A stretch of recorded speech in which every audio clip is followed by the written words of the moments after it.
اللہ الرحمن الرحیم۔ السلام علیکم ورحمۃ اللہ وبرکاتہ۔ جب حضرت قطب الدین بختیار کاکی رحمہ اللہ کی وفات ہوئی تو کوہرام مچ گیا۔ جنازہ تیار ہوا، ایک بڑے میدان میں جنازہ پڑھنے کے لیے لایا گیا۔ مخلوق بڑی تعداد میں جنازہ پڑھنے کے لیے نکل پڑی تھی۔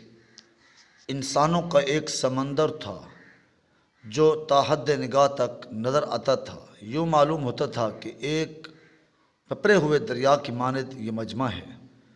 جب جنازہ پڑھانے کا وقت آیا، ایک آدمی آگے بڑھا، کہتا ہے میں وصی ہوں، مجھے حضرت رحمہ اللہ نے وصیت کی تھی، میں اس مجمع تک وہ وصیت پہنچانا چاہتا ہوں۔ مجمع خاموش ہو گیا۔ وصیت کیا تھی؟ خواجہ قطب الدین بختیار کاکی نے یہ وصیت کی کہ میرا جنازہ وہ شخص پڑھائے جس کے اندر 4 خوبیاں ہوں۔ نمبر 1، پہلی خوبی یہ ہے کہ زندگی میں اس کی کبھی تکبیر اولیٰ قضا نہ ہوئی ہو۔ نمبر 2، دوسری شرط اس کی تہجد کی نماز کبھی قضا نہ ہوئی ہو۔ نمبر 3، تیسری بات یہ ہے کہ اس نے غیر محرم پر کبھی بھی بری نظر نہ ڈالی ہو۔ چوتھی بات یہ ہے کہ اتنا عبادت گزار ہو حتیٰ کہ اس نے عصر کی سنتیں بھی کبھی نہ چھوڑی ہوں۔ جس شخص میں یہ 4 خوبیاں ہوں وہ میرا جنازہ پڑھائے۔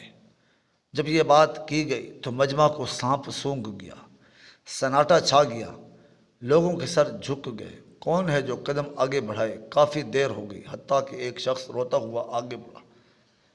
حضرت قطب الدین بختیار کاکی رحمہ اللہ کے جنازے کے قریب آیا، جنازے سے چادر ہٹائی اور کہا، قطب الدین، آپ خود تو فوت ہو گئے، مجھے رسوا کر دیا، میرا راز کھول دیا۔ اس کے بعد بھرے مجمع کے سامنے اللہ کو حاضر ناظر جان کر قسم اٹھائی، میرے اندر یہ 4 خوبیاں موجود ہیں۔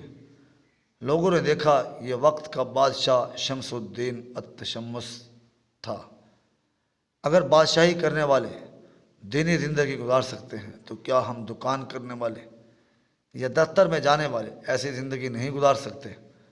اللہ رب العزت ہمیں نیکی کرنے کی توفیق عطا فرمائے، آمین۔